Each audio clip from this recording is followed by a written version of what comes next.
Donc, prise de décision. Alors l'objectif, dans une population, on affirme qu'un caractère est présent avec une proportion P. Et dans un échantillon de taille n, on observe ce caractère avec une fréquence f. Et souvent, P et f sont différents, et donc on voudrait savoir dans quelle mesure ces deux données sont compatibles. Donc pour ça, on va appliquer une méthode en 3 étapes. Donc l'étape 1, on détermine l'intervalle de fluctuation avec P et n en utilisant la formule du cours. C'est-à-dire que I est égal à P moins 1 sur racine de n, P plus 1 sur racine de n. L'étape 2, on calcule si nécessaire f, en utilisant éventuellement la formule effectif divisé par effectif total. L'étape 3, on prend une décision. Alors, premier cas, si f appartient à I, à l'intervalle de fluctuation donc, on accepte que les deux données soient compatibles. Par contre, si f n'appartient pas à I, on dit que les deux données ne sont pas compatibles avec une erreur de 5%. Donc on peut envisager soit que la proportion théorique sur la population totale est erronée, ou alors tout simplement que l'échantillon n'est pas bon. Voilà. Donc on va traiter un exemple. Donc, deux entreprises A et B recrutent dans un bassin d'emploi où il y a autant de femmes que d'hommes, avec la contrainte de parité, c'est-à-dire choisir autant d'hommes que de femmes si possible dans l'entreprise.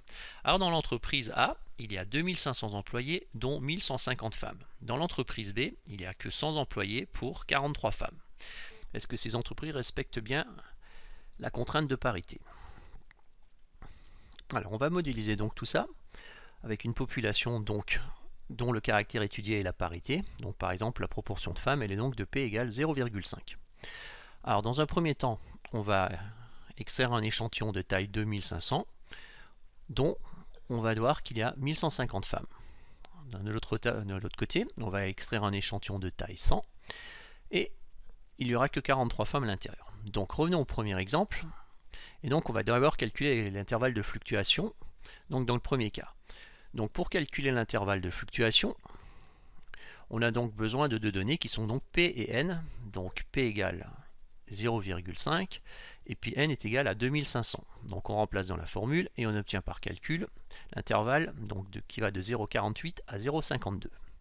Donc on peut passer à l'étape 2, c'est-à-dire calculer la fréquence observée. Donc pour ça, on va utiliser donc la formule effectif sur effectif total, c'est-à-dire 1150 femmes divisé par 2500 qui est la taille de l'échantillon total. Et on trouve donc 0,46, donc en gros 46% de femmes. Donc on va prendre une décision, donc on va regarder si 0,46 appartient ou non à l'intervalle qui va de 0,48 à 0,52. On constate qu'il n'appartient pas. Donc on va prendre la décision, donc on rejette l'hypothèse avec une erreur de 5%, donc l'entreprise A ne respecte pas la parité. Donc on passe au deuxième exemple.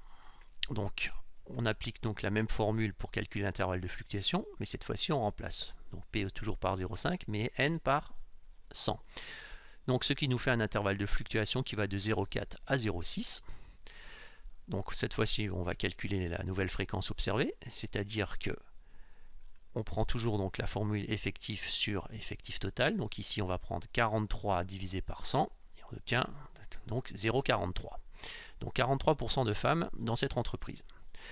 Donc on va prendre la décision, donc on va vérifier si 0,43 appartient à l'intervalle 0,4, 0,6. Oui, il appartient à cet intervalle. Donc cette fois-ci, on accepte l'hypothèse, donc l'entreprise B respecte bien la parité.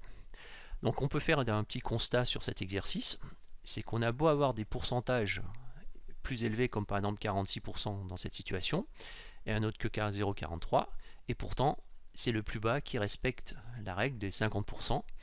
Tout ça parce que l'intervalle de fluctuation, c'est pas le même, et on n'est pas sur le même échantillon. Voilà.